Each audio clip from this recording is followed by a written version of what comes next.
Ce 25 mai 2022, l'Organisation de l'Unité africaine, devenue l'Union africaine, fête l'an 59 de sa création. À cette occasion, le président du Haut Conseil des Maliens de Guinée rend hommage aux pères fondateurs de cette organisation continentale. Effectivement, le 25 mai 1963, les deux groupes connus qui étaient au départ adverses, notamment le groupe d'Alger, le groupe de Casablanca, qu'on appelle les progressistes, se sont retrouvés à Addis Abeba pour la mise en place de ce qu'on appelait à l'époque l'Organisation de l'Unité africaine, l'OUA.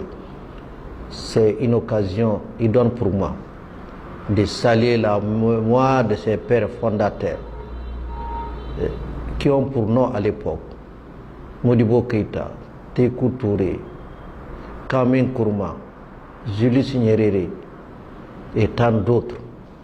Ces hommes, ces grands hommes de l'Afrique ont vraiment pensé à l'avenir du peuple africain.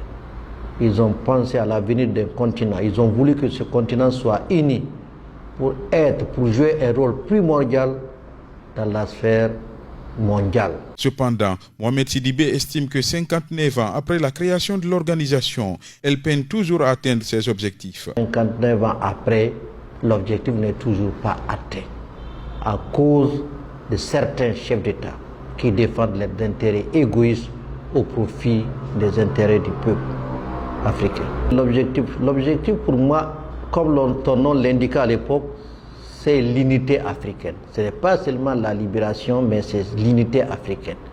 Et effectivement, pour réaliser l'unité, il va y avoir des États indépendants. Donc, pour moi, l'objectif n'est toujours pas atteint. Ce membre du CNT du Mali fait des recommandations à l'Union africaine afin de pouvoir combler les attentes du peuple africain. Je pense que l'Union africaine doit exister. L'Union africaine doit juste changer le fusil d'épaule. Une organisation de ce genre doit prendre en charge les problèmes africains. Il ne doit pas être en tout cas derrière des organisations pour régler les problèmes. Les problèmes africains doivent être réglés au niveau de l'Union africaine. Malheureusement, jusqu'à là, à cause de la dépendance des puissances étrangères, l'Union africaine ne joue pas son premier rôle. Et je souhaite vivement qu'à partir de maintenant, que l'Union africaine joue son rôle, que le président de la Commission de l'Union africaine puisse jouer un rôle prépondérant dans le règlement des crises africaines.